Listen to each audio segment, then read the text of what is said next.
화요일 아침 8시쯤이면 숫자 하나가 뜹니다. 증권가가 보는 눈높이는 삼성전자 이번 분기 영업이익이 86조 원 안팎. 이번 주에 세계에서 제일 유명한 공매도 투자자하고 세계 최고 인공지능 회사들이 서로 정반대로 돈을 걸어놓은 그 논쟁을 화요일 아침 이 숫자 하나가 판정합니다. 그런데 이 숫자엔 함정이 하나 숨어 있습니다. 86조라는 게 얼마나 큰 숫자냐면요. 작년 이맘때 같은 분기 영업이익이 4조 7천억 원 정도였습니다. 그러니까 컨센서스대로만 나와도 1년 만에 18배, 1000%로 치면 1700% 넘게 불어난 겁니다. 숫자만 크면 그냥 좋은 거 아니냐 이렇게 생각하실 수 있는데 바로 거기에 함정이 있습니다. 화요일 아침에 나올 숫자를 그냥 보면 오히려 속을 수 있거든요. 그래서 오늘은요, 화요일 아침 그 숫자가 나오기 전에 어디부터가 공매도 투자자가 틀렸다는 증거이고 어디부터가 오히려 경고 신호인지 그 판정선을 미리 같이 그어두겠습니다. 그리고 헤드라인 숫자에 속지 않고 진짜로 봐야 할 게 뭔지 제가 미리 짚어드리겠습니다. 먼저 판정선부터 그어놓겠습니다. 화요일 아침에 영업이익 숫자가 뜨면 딱 세 구간으로 나눠서 보시면 됩니다. 80조 원 밑으로 떨어지면 경계, 80조에서 90조 사이면 예상대로, 90조를 넘으면 진짜 서프라이즈입니다. 이 세 칸만 머릿속에 넣고 계시면 화요일 아침에 뉴스 속보가 떠도 흔들리지 않고 바로 판단하실 수 있습니다.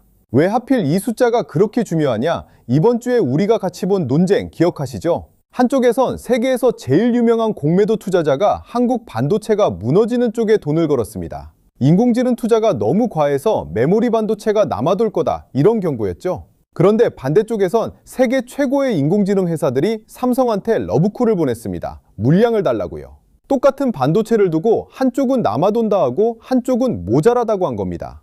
여기서 이 숫자가 얼마나 무거운 숫자인지 한 번 더 짚어드리겠습니다. 바로 직전 분기, 그러니까 올해 첫 석 달 동안 삼성 영업이익이 57조 원 정도였습니다. 이번에 컨센서스대로 86조가 나온다면 한 분기 만에 다시 40%에서 50%가 더 붙는 겁니다. 그리고 그 이익의 대부분이 반도체 부문에서 나옵니다. 직전 분기만 봐도 반도체 부문 혼자서 영업이익률이 60%를 넘었어요. 만원어치를 팔면 6천원이 남는다는 얘기입니다. 이런 이익률은 물건이 남아돌 때는 절대 나오지 않습니다. 그래서 이번 숫자가 논쟁의 무게 추가되는 겁니다. 이 논쟁을 말로만 백날 해봐야 답이 안 나옵니다. 그런데 화요일 아침에 실제 실적 숫자가 나오면 어느 쪽 말이 맞는지 처음으로 증거가 나오는 겁니다.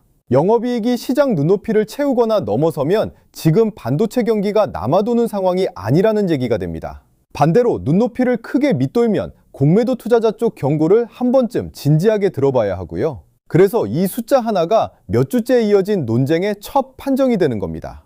여기서 잠깐 이런 생각 드실 수 있습니다. 어차피 작년보다 18배 뛰는 건데 그럼 그냥 좋은 거 아니냐. 그런데 시장은 작년하고 비교하지 않습니다. 시장은 이미 이 정도는 나올 거라고 예상하고 주가에 미리 반영해뒀거든요.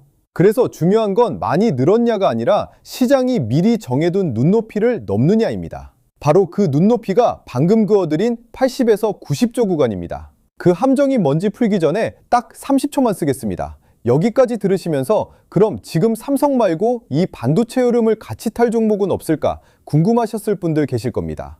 그런 분들 위해서 삼성전자와 함께 이번 메모리 사이클을 같이 탈 종목 하나를 핵심 대응 전략까지 묶어서 한 장으로 정리해뒀습니다. 끝까지 못 보실 수도 있으니 받는 법만 먼저 알려드릴게요.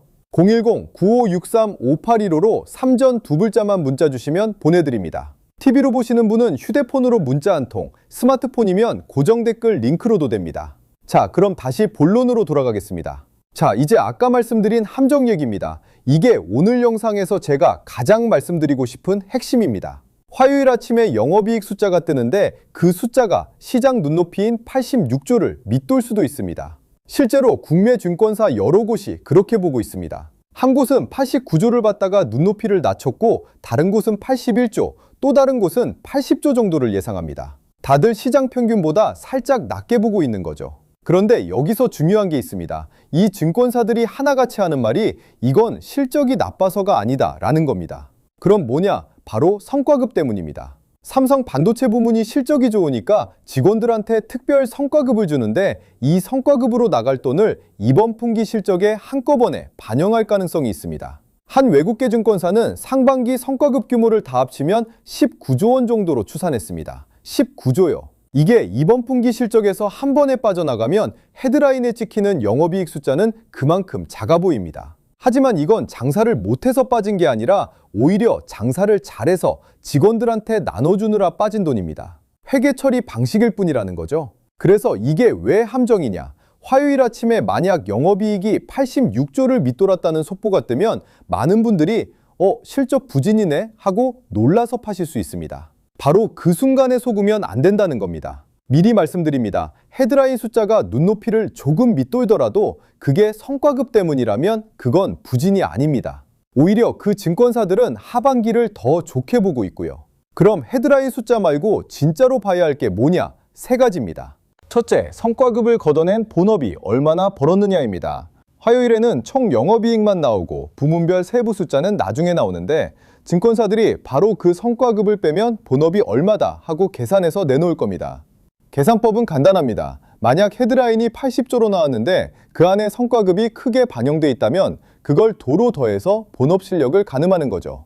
그렇게 보면 실제 벌어들이는 힘은 헤드라인보다 훨씬 셀 수 있습니다. 그래서 그 본업 숫자가 직전 분기 수준을 지켜주는지 그게 첫 번째 확인 포인트입니다. 그 숫자가 튼튼하면 헤드라인이 조금 낮게 찍혀도 걱정하실 게 없습니다. 둘째, 메모리 반도체 가격입니다. 이게 아까 그 공매도 논쟁하고 정면으로 붙는 대목인데요. 최근에 삼성이 3분기 기램 가격을 20% 올리겠다고 중국 고객사에 구두로 통지했다는 보도가 나왔습니다. 아직 확정된 계약은 아니고 전해진 얘기지만 만약 이게 사실이라면 이건 큰 신호입니다. 반도체가 남아돈다면 가격을 20%나 올리겠다는 얘기를 못하거든요. 남아도는 물건은 값을 깎지 올리지 못합니다. 게다가 인공지능 서버에 들어가는 고성능 메모리는 만들 수 있는 회사가 손에 꽂고 주문이 밀려있는 상황이라 값을 부르는 쪽이 파는 회사입니다. 그러니까 이 가격 인상 얘기가 실제로 확인되면 그건 공급 과잉 걱정을 정면으로 반박하는 증거가 되는 겁니다. 그런데 여기서 더 중요한 게 있습니다. 왜 지금 반도체 가격을 올릴 수 있느냐? 그 배경입니다. 국내 한 증권사는 메모리 반도체가 구조적으로 모자란 상황이 2028년까지 이어질 거라고 봤습니다. 잠깐 좋다마는 게 아니라 앞으로 몇 년을 두고 수요가 공급을 앞선다는 얘기죠. 그래서 그 증권사는 삼성 목표 주가를 33만 원에서 50만 원까지 크게 올려잡기도 했습니다. 물론 이건 어디까지나 한 증권사의 전망이고 목표 주가는 언제든 바뀔 수 있습니다. 다만 제가 이 얘기를 꺼내는 이유는 화요일 헤드라인 숫자 하나에 너무 매몰되지 마시라는 겁니다. 큰 그림은 한 분기 실적이 아니라 이 가격이 오르는 흐름이 몇 년을 가느냐거든요. 그리고 화요일에 나올 D램 가격 관련 코멘트가 바로 그 큰 그림의 첫 단서가 됩니다. 한 가지 균형을 위해서 짚고 갈 게 있습니다. 이번 주에 경쟁사인 마이크론이 일본에 14조 원을 들여서 차세대 메모리 공장을 새로 짓겠다고 발표했습니다. 이걸 두고 해석이 갈립니다. 경쟁사가 증설에 나서니 나중에 물량이 넘칠 수 있다. 이렇게 경계하는 시각도 있고요. 반대로 이렇게 큰 돈을 들여 공장을 지을 만큼 앞으로 수요가 좋다는 뜻이다. 이렇게 보는 시각도 있습니다. 이 부분은 어느 한쪽으로 단정하지 마시고 양쪽 다 열어두고 보시는 게 맞습니다. 셋째, 이게 셋 중에 제일 중요할 수 있습니다. 발표 뒤에 외국인이 사느냐, 파느냐입니다. 여기서 저는 솔직하게 말씀드리고 싶은 게 있습니다. 지난 금요일에 삼성 주가가 8% 넘게 올랐죠. 종가로 30만 9,500원. 기분 좋으셨을 겁니다. 그런데 그날 실제로 누가 샀는지 뜯어보면 산 건 기관이었습니다. 하루에 430만 주 넘게 담았어요. 반대로 외국인은 그 오르는 날에도 팔았습니다. 최근 닷새를 다 합치면 외국인은 2,400만 주 넘게 팔아치웠고 그걸 개인이 받아냈습니다. 그러니까 금요일 급등만 보고 외국인이 돌아왔구나 하고 판단하시면 안 됩니다. 아직 외국인 수급이 돌아섰다는 증거는 없습니다. 여기서 한 가지 더 짚어드릴 게 있습니다. 외국인이 팔고 개인이 받아냈다는 건 어떻게 보면 좋은 신호가 아니냐 하실 수 있는데요. 냉정하게 보면 그렇지만은 않습니다. 개인이 받아낸 물량이 워낙 크기 때문에 나중에 조금만 흔들려도 그 물량이 다시 매물로 나올 수 있거든요. 그래서 진짜 방향을 바꾸는 건 개인이 얼마나 받느냐가 아니라 외국인이 파는 걸 멈추고 다시 사기 시작하느냐입니다. 그 전환의 첫 신호를 화요일 실적 발표 직후에 확인하시라는 겁니다. 발표 당일과 그 다음 날 외국인 창구에 파란불이 켜지는지 빨간불이 켜지는지 그게 이 종목의 다음 몇 주를 가늠하는 열쇠입니다. 그런데 여기서 하나 희망적인 게 있습니다. 이번 금요일, 그러니까 7월 10일에 SK하이닉스가 미국 나스닥에 주식 예탁 증서를 선장합니다. 그동안 외국인이 우리 반도체를 팔아온 이유 중에 큰 줄기 하나가 이것과 관련이 있었는데요. 이 일정이 지나가면 외국인이 팔던 이유 하나가 사라지는 겁니다. 우리가 몇 주째 같이 지켜본 그 외국인 매도의 큰 원인이 이번 주에 매듭지어질 수 있다는 얘기입니다. 그래서 화요일 실적 그리고 금요일 그 일정까지 이번 주가 외국인 수급이 돌아서는지 보는 첫 분기점이 됩니다. 자, 그럼 이제 가격으로 내려와서 화요일 실적 결과별로 어떻게 대응할지 정리하겠습니다. 먼저 지금 자리부터 차분히 보겠습니다. 금요일 종가가 30만 9,500원이었죠. 미로는 32만 5천원 부근이 저항으로 있고 아래로는 28만 1,500원 그리고 28만 원짜리가 지지선입니다. 금요일에 8% 넘게 오르면서 단기적으로는 꽤 가파르게 올라온 자리라 화요일 실적을 앞두고는 위아래로 출렁일 수 있는 구간입니다. 그러니까 실적을 확인하기 전까지는 이 지지선과 저항선을 양쪽 울타리로 삼고 보시면 됩니다. 한 가지 더 봐두실 게 있습니다. 최근 거래가 어디에서 많이 쌓였는지 보면 지금 주가 바로 아래에도 매물이 제법 두껍게 깔려 있습니다. 이 말은 조금 밀리더라도 그 아래에서 받아줄 손이 있다는 뜻이기도 하고 반대로 위로 크게 뻗으려면 그 매물을 소화해야 한다는 뜻이기도 합니다. 그래서 실적을 앞둔 지금은 한 방향으로 크게 베팅하기보다 결과를 확인하고 움직이는 게 맞는 자리입니다. 서두르지 않는 게 이 구간에서는 오히려 실력입니다. 이제 화요일 아침 결과에 따라 세 갈래로 나눠보겠습니다. 첫째, 영업이익이 90조를 넘는 깜짝 실적이 나온 경우 이건 공매도 쪽 경고가 일단 빗나갔다는 뜻입니다. 이럴 땐 이미 들고 계신 분들은 서두르지 마시고 저항선인 32만 5천 원을 넘어서 자리를 잡는지 확인하면서 보유하시면 됩니다. 아직 안 들어가신 분들은 뒤늦게 추격하기보다 오른 뒤에 잠시 쉬어가는 눌림 자리를 기다리시는 게 안전합니다. 좋은 실적이 나왔다고 아무 가격에나 들어가는 건 좋은 종목을 나쁠 자리에서 사는 실수가 될 수 있거든요. 둘째, 80에서 90조 사이, 그러니까 예상대로 나온 경우 이게 성과급까지 감안하면 사실 정상 범위입니다. 이럴 땐 헤드라인 숫자에 일희일비하지 마시고 아까 말씀드린 진짜 세 가지 본업 이익, 내물이 가격, 외국인 수급 이걸 확인하면서 지지선을 지키는지 보시면 됩니다. 보유하신 분들은 28만 원 지지선이 버텨주는 한 흔들릴 이유가 없습니다. 셋째, 80조를 밑도는 경우 여기서도 바로 겁먹지 마세요. 성과급 때문일 수 있으니까요. 다만 이 경우엔 성과급을 걷어낸 본업 숫자를 꼭 확인하셔야 합니다. 본업까지 부진하다면 그땐 지지선 관리가 중요해집니다. 신규로 들어가려던 분이라면 28만 원 지지선이 확인될 때까지 기다리시고 이미 높은 가격에 물려 계신 분이라면 지지선이 깨지는지를 기준으로 대응을 나누시는 게 맞습니다. 참고로 아래 지지선에서 받아서 위 저항선까지 본다면 얻을 수 있는 폭이 감소하는 폭보다 2배 이상 넉넉한 자리이긴 합니다. 다만 이건 어디까지나 지지선을 지킨다는 전제에서입니다. 자, 판결 기준까지 다 나왔습니다. 그럼 내 계좌에선 뭘 해야 하나? 바로 그 얘기로 넘어가기 전에 딱 하나만 드리고 가겠습니다. 주식에서 제일 오래 남는 건 손실이 아니라 잡을 수 있었는데 놓친 자리입니다. 방금 우리가 숫자에 속지 않는 법, 그러니까 헤드라인 숫자가 아니라 본업과 가격과 수급 이 세 가지로 진짜를 가려내는 법을 같이 확인했죠? 바로 그 잣대 그대로 골라둔 종목이 하나 있습니다. 삼성전자처럼 이번 메모리 사이클을 직접 봤는데 덩치가 작아서 같은 흐름에도 움직이는 폭이 다르고 아직 외국인과 기관이 본격적으로 들어오기 전인 자리입니다.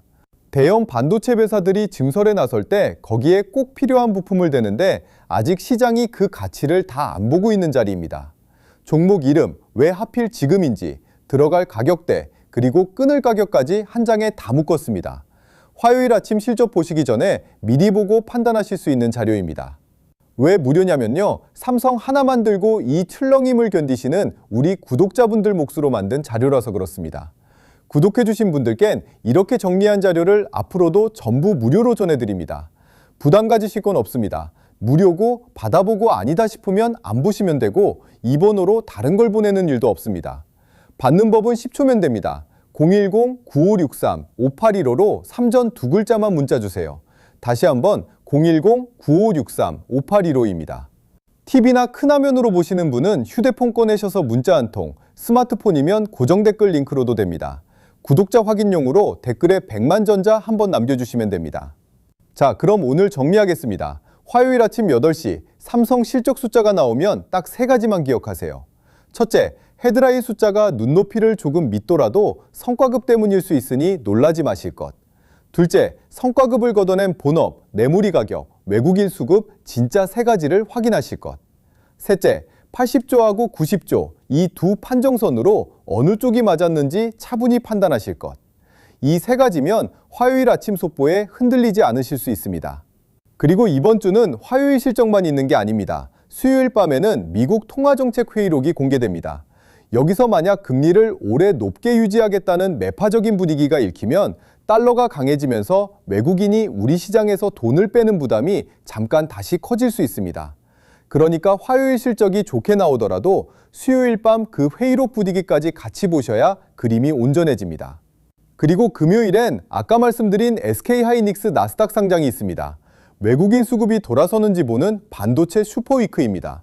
그래서 화요일 아침에 숫자가 나오면 제가 이 자리에서 바로 결과를 같이 판정해 드리겠습니다. 어느 판정선에 걸렸는지, 진짜 세 가지는 어땠는지 함께 확인하시죠. 놓치지 않으시려면 알림 한번 켜두시고요. 이 영상은 투자 권유가 아니며 모든 판단과 책임은 본인에게 있습니다. 오늘도 끝까지 함께 해주셔서 감사합니다. 백만전자 화요일 아침에 다시 뵙겠습니다.